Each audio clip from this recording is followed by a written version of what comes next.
I think Build Back Better is dead forever, and let me tell you why. Because Joe Manchin has said he's not going to vote for a bill that will add to the deficit. Well, if you do away with the budget gimmicks, Build Back Better, according to the CBO, adds $3 trillion to the deficit. He doesn't want to vote for a bill that makes inflation worse. And one thing we haven't talked about tonight, but was mentioned today, the child care provisions in Build Back Better prohibit religious institutions from receiving money. And they have not been able to get the votes on this, even through reconciliation. So bypassing the filibuster, they can't get their caucus in the Senate together. Joe Manchin has held out and said no. President Biden in talks with Senator Joe Manchin in hopes of getting his key vote for the bill. One source told Politico the president and Senator Manchin are very far apart. They're trying to shift to something that can pressure Manchin on more, which is we need a federal retakeover of voting rights. Then they've switched to the Voting Rights Act. But remember, that sounds very lofty, except the Voting Rights Act then actually had a revocation of the Lerner Rule, which was the one that prohibited the targeting of conservatives by the IRS that we went to court and won, including a declaratory judgment by the federal government. Democrats had hoped to get it done by Christmas. Doesn't look like it's going to happen. I know that there are some saying, well, now they're focusing on voting rights, but you know, kicking the can down the road for those folks who are waiting to see what happens. In other words, the constituents of Democrats who voted to send them to office to get things done like this, it must be sort of a blow to them. This is what President Biden said last night when asked if they should pivot off the Build Back Better. This is what admitting defeat sounds like. He said, if we can get the congressional voting rights done, we should do it. There's nothing domestically more important than voting rights. It's the single biggest issue. Jordan, what has been the biggest issue on President Biden's agenda every day for the last couple months? It's been Build Back Better. Now, you no doubt heard the expression, once is an accident, twice is a coincidence, and 3 times is a pattern or a habit. Well, based on that, critics would argue it would appear that California Congressman Adam Schiff has a habit of misleading the American people. You got the January 6th Select Committee.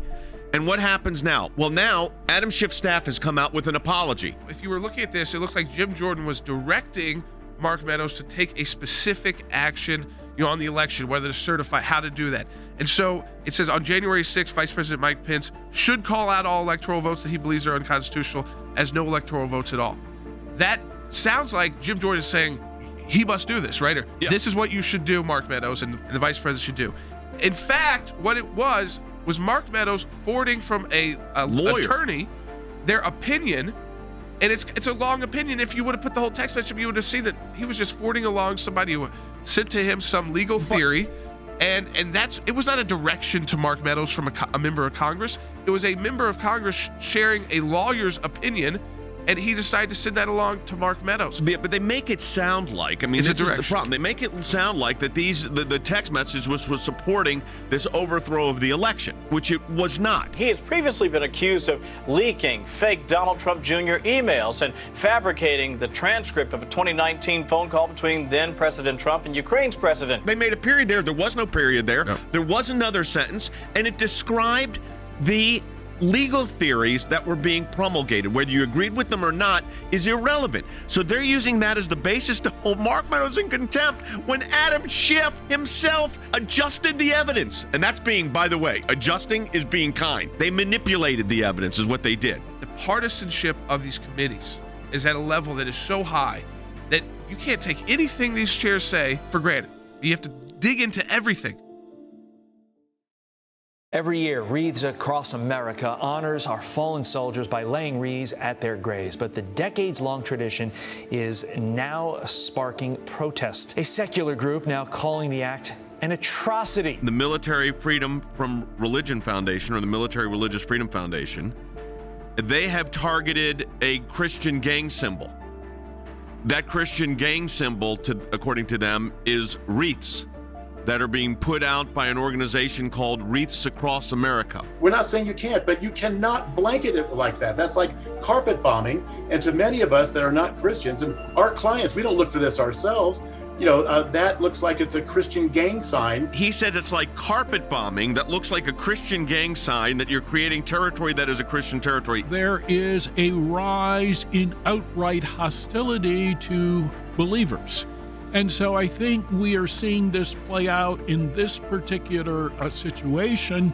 And depending on where you live in the United States, you will see it in your local jurisdictions as well. Since 1992, 30 years ago, when the first wreaths were placed at Arlington, we were instructed and then learned why to not place wreaths on the gravestones that carried the Star of David.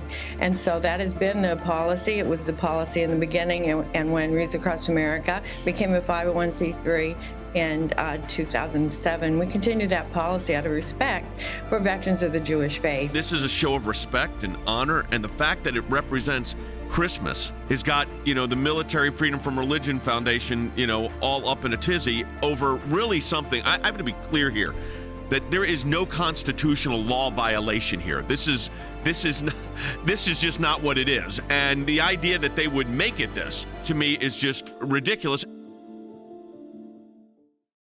On Capitol Hill overnight, a symbolic blow to President Biden's vaccine mandate for private companies, already facing opposition on the courts, now rejected by the Senate. The U.S. Senate has voted 52-48 disapproval of President Biden's private business vaccine mandate. That is the same mandate the ACLJ has filed a lawsuit against, representing the Heritage Foundation. Republicans have labeled this a federal overreach and were able to push through this measure with the help of two Democratic senators, Joe Manchin of West Virginia and Jon Tester of Montana. The fact that Senator Tester and Senator Manchin voted with all 50 Republicans to reject this mandate and pass this resolution of disapproval shows just how displeased I think the American people are with the mandate. All of us have heard from employers in our state. I think the number in South Dakota is somewhere on the order of about 30% of workers wouldn't be able to go to work if this vaccine mandate were put into place. When OSHA said, in fact, we can't do this, they said, we're not capable of doing this. We don't have the authority to do it. We can't do this.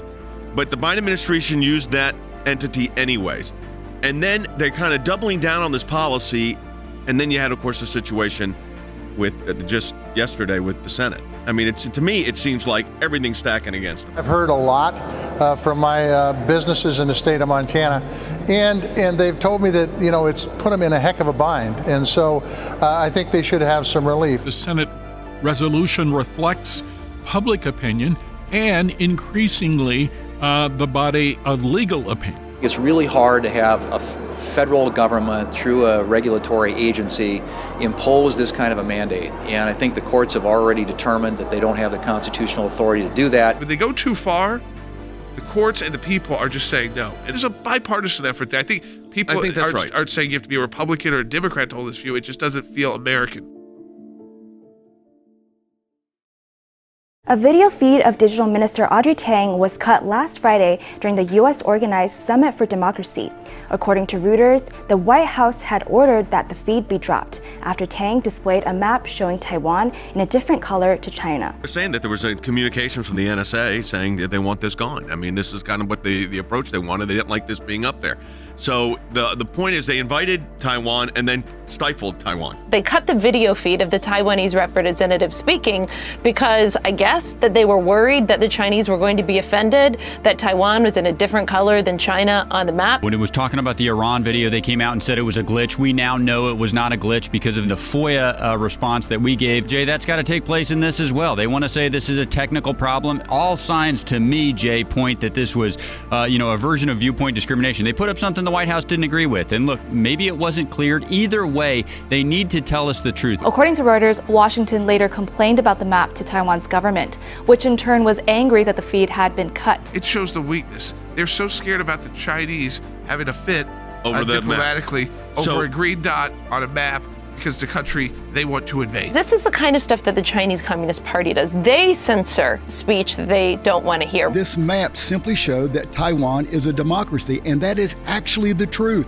They're one of the few democracies in that part of the world. It's really indicative of what the progressives want to see, which is a silencing of debate and a inability to hear other people's point of views. No matter the issue we talk about in Washington, D.C., when something goes against the narrative of this administration, censorship seems to be what they jump to, and that's what they jump to in this case. If this is how we treat our Democrat allies, then why are our enemies going to be concerned?